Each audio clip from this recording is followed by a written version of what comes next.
South ఇండియాలో రజనీకాంత్ మించిన star ఉన్నాడా?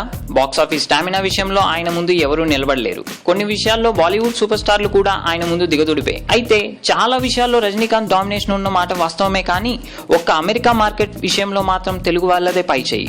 మన స్టార్ హీరోల సినిమాల హక్కులు అక్కడ 10 కోట్ల రూపాయలకు తక్కువ కాకుండా పలుకుతున్నాయి. ముఖ్యంగా మహేష్ బాబు సినిమాలంటే డిమాండ్ మామూలుగా ఉండదు. సౌత్ ఇండియాలో రజనీని మించిన వారు లేకపోవచ్చు, కానీ యుఎస్ బాక్సాఫీస్ మార్కెట్ ముందు మాత్రం మహేష్ ని మించిన వారు లేరు. ఇటీవల విడుదలైన బ్రహ్మోత్సవం సినిమా అమెరికా కెనడా హక్కుల్ని 13.5 కోట్ల రూపాయలు కొన్నారు అక్కడి బయర్స్.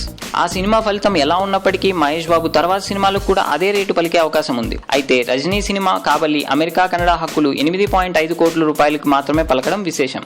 రజనీ అనే కాదు, అసలు తమిళ హీరోలు ఎవరికి కూడా అమెరికాలో పెద్దగా మార్కెట్ లేదు. ఇప్పుడిప్పుడే అక్కడ తమిళ సినిమాల ఉనికి చాటుకుంటున్నాయి. 24, తేరి లాంటి సినిమాలు పర్వాలేదనిపించినప్పటికీ వాటిల్లో సమంత హీరోయిన్ కావడం ఒక కారణం. రజనీకి విదేశాల్లో మంచి ఫాలోయింగ్ ఉంది, కానీ అమెరికాలో రజనీ కంటే మన మహేష్ కే ఎక్కువ డిమాండ్ ఉంది.